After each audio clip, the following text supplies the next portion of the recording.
Hello and welcome back.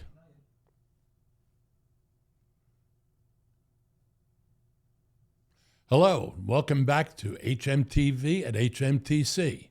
I'm your host, Eric Spinner, here with part 2 of World War II and Beyond, and we are interviewing my cousin Paul Rosenfeld, who is going to continue the saga of Mickey Marcus from the point at which we left off on the last episode.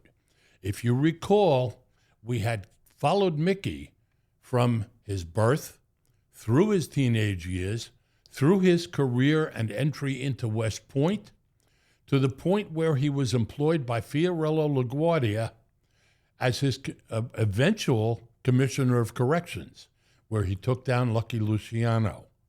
Well, now we're ready to approach World War II and Mickey's return to military service. Paul, welcome back. Thank you. And let's see where we go from here. Well, under LaGuardia, like Eric said, he was the Commissioner of Corrections, and he did not let his military career go to waste.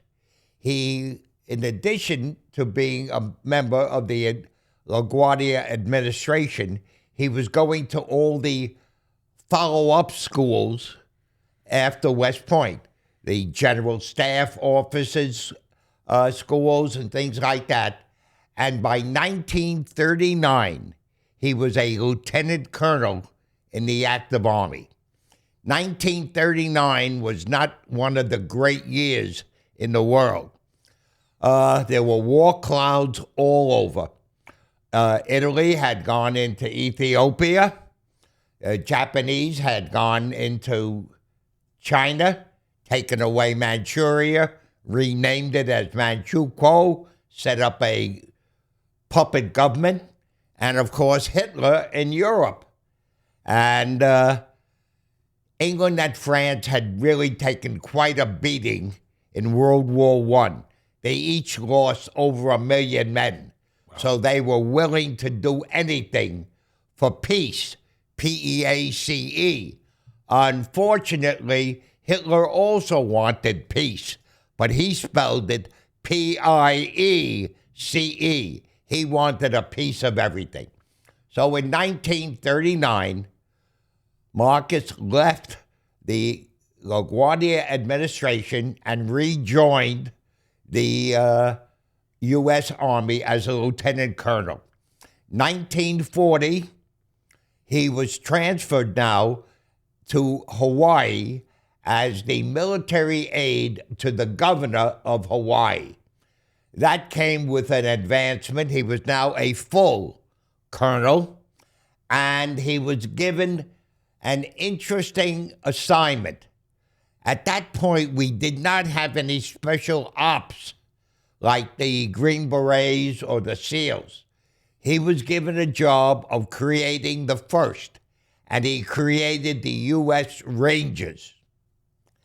Going forward, Pearl Harbor was hit, and in 1942, he was transferred back to the United States to serve in the Adjutant General's office because of his law background. Even though he was high in rank, he was still new man on the team. So he got all the old jobs that hadn't been completed, and he worked them out. 1943, the Allies had decided they were going to invade Europe sometime in 1944.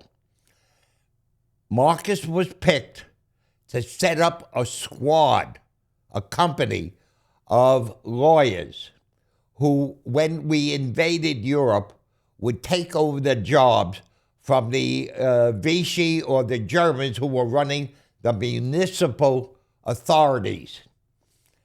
1943, I went too fast, they decided for the first invasion of Europe, and they invaded the island of Sicily.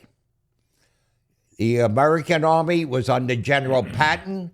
The British Army was under Field Marshal Montgomery. They wiped out the Italian and German forces.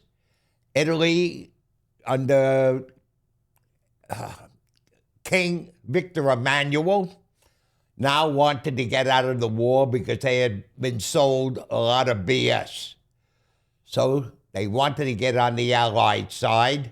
So they surrendered to the Allies. And Mickey, because of his military background and his law background, was assigned to write a surrender document for the Italian government and the Italian army. 1944, word is coming back from Europe almost daily what's been happening to his people.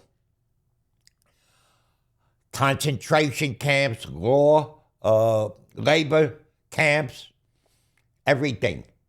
So he goes to a friend from West Point, his classmate, Maxwell Taylor. Maxwell Taylor was the brigadier commanding general of the 101st Airborne. If you remember your television, there was a program called Band of Brothers that is based upon the exploits of the 101st. And he goes to him and he says, look, they've made me an administrator. I have no problem with that, but I've got to get in. These are my people. They're killing. So Taylor had special orders cut for him to parachute into Normandy on June 5th, 1944. The significance of that is that the invasion was June 6th. And he parachuted in with the pathfinders of the 101st. They had to secure the drop zones for the paratroops coming in. They had to cut communications between Normandy and headquarters back, and they had to engage the enemy. Well, they did their job. It was kind of a suicide job, but it was done. And Mickey stayed on with the 101st for about 2 months until headquarters caught up with him. He was pulled out, brought back, and they read him his rights. You are never, never to get into a combat situation again. We have millions of men with rifles to do the job. We don't have men with your brains and your abilities. So he was transferred to Patton's Third Army as a tactical planning officer. As Patton was rolling across Europe, he was freeing some of the concentration and labor camps. A couple of 10,000. The problem was that Patton was an aggressive man in fighting, and he couldn't keep these people and have his army at the same time. So he had Marcus create a company to take care of these people. Food, shelter, medicine, clothing. And he saved many thousands and thousands of lives. Also, at the same time, they were having conferences in Europe. The big three, Stalin, Churchill, Roosevelt. Mickey was assigned to be an advisor to President Roosevelt at either Potsdam or Yalta. I get them mixed up. In 1945, they had the second meeting. That was the last meeting with Roosevelt because he died shortly after it, and then President Truman took over. Now, the war was basically coming to an end at that time. The Russians were coming in from the east. Nothing was stopping them. The Allies, the Americans, English, French, and various others were coming in from the West. Hitler committed suicide, and the German government collapsed. Again, because of his military background and his law background, Mickey was put in the position of writing the surrender document for the Allies. There was a war still going on in the East, in the Far East. And what I've read is that they took the treaties that Marcus had written and used it as a basis for the surrender document for the Japanese army and government. All right, now it's 1925, and Marcus is given a special job, which turned out to be his last official job for the U.S. Army. You mean 1945? I said 55? You said 25, yeah. Yes, 45. Thank Right. you, Eric. He created the trials at Nuremberg for the German bigwigs. The interrogator for the United States was a man called Robert Jackson. He was the chief interrogator. Robert Jackson was the Attorney General for the United States. He was interrogating Hermann Goering. Now, when we see pictures of Goering, he almost looks like a clown. Big, overstuffed sausage, fancy uniform, bedecked with medals. But he was a sharp cookie. And by the time he got rid of Jackson, Jackson was talking to himself. They pulled Jackson. One guessed who they replaced him with, Mickey. And by the time Mickey got through with Goering, he was convicted on all 17 counts of crimes against humanity and sentenced to be hung. Unfortunately, a cyanide pill was smuggled into the prison, and Goering beat the hangman by committing suicide. Now, Mickey has been a full colonel since 1940. It's now almost 1946. He's been in the Army, and they would not give him a star, come hell or high water. And he was not one to fight with them and threaten, so he handed in his retirement papers. They did come up with a solution, but it just didn't suit him. So he retired from the Army, came back to Brooklyn. We lived on Avenue C and East 5th Street, right off Ocean Parkway and Church Avenue. And the Marcuses lived on Westminster Road, also off Church Avenue. It was within walking distance, and my mother would go over and see him. She wanted me to go, but whoever said an 8-year-old kid has any brains, it was more important to me to play stickball. Anyway, one day there's a knock on the door on Westminster Road, and Mrs. Marcus goes to the door. There's a person standing there, a man. He says, "My name is Egal Elan. And if Colonel Marcus is in, it's a very, very important, it's almost a matter of life and death. I must speak with him." She said, "Wait a minute, I'll see." She asked Mickey. Mickey said, "Please bring him in." Egal Elan is a very interesting and shady person. He was David Ben-Gurion's right-hand man. Unfortunately, Ben-Gurion was a very, very recognizable person. He was a short, kind of rotund person, and he had bald on top but big fluffs of white hair on the side. He told Marcus that we are going for statehood. And by 1948, we should have statehood. If we have statehood, we're not sure what's going to happen with the 5 Arab nations surrounding us.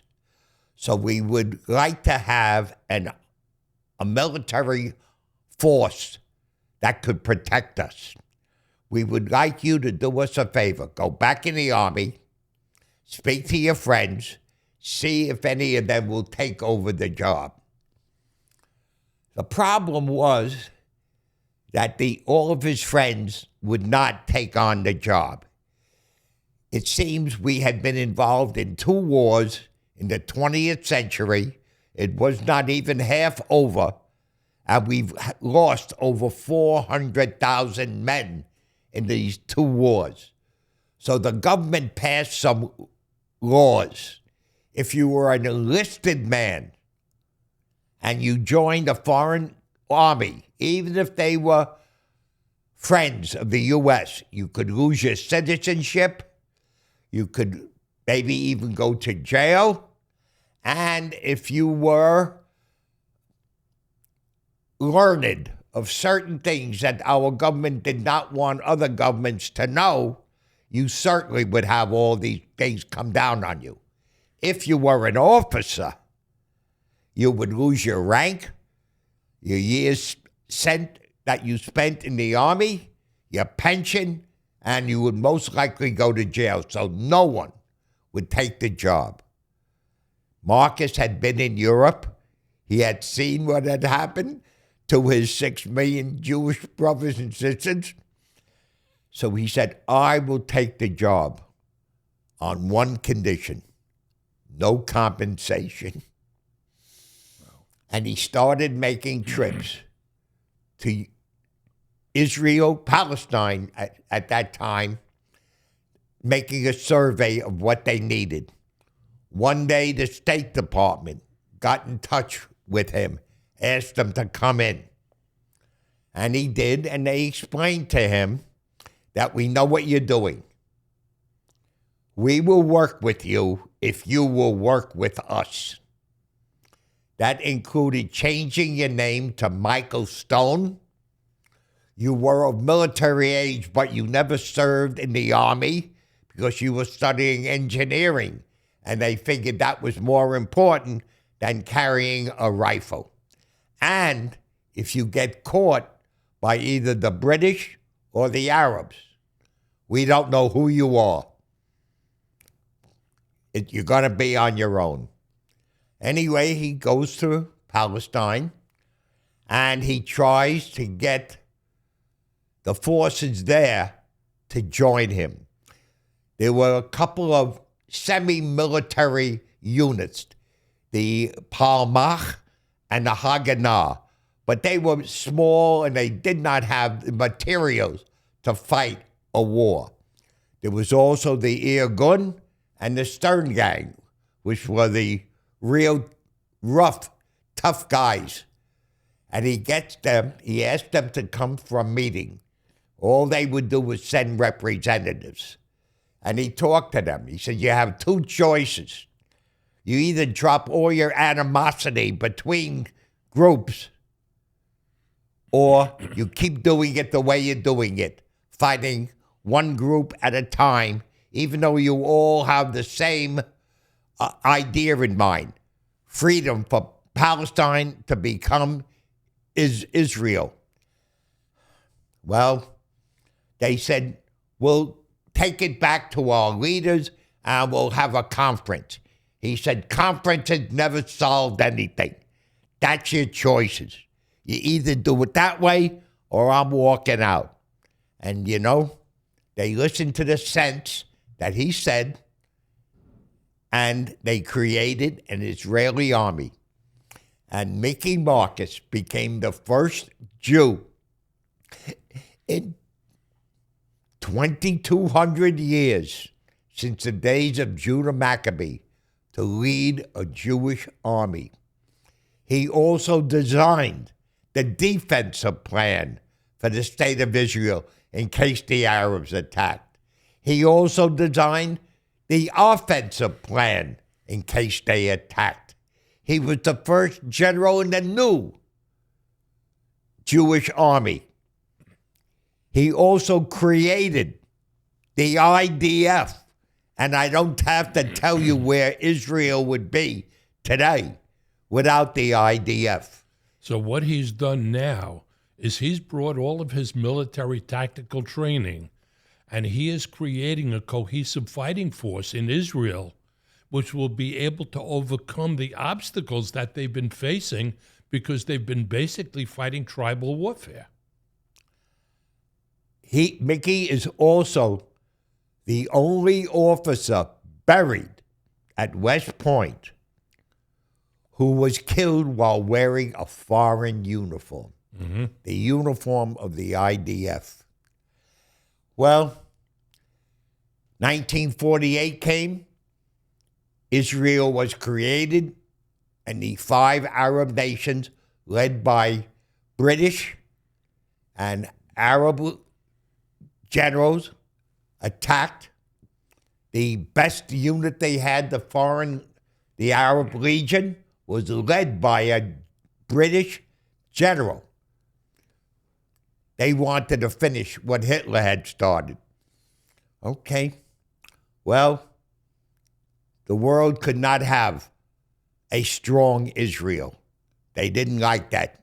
They wanted the old Jew reading the religious books. That's the Jew they wanted. This was a different Jew. This was a Jew that never again were not 2 words. So the United Nations called for a ceasefire, and they were scheduled for the very, very next day. That night, Mickey could not sleep.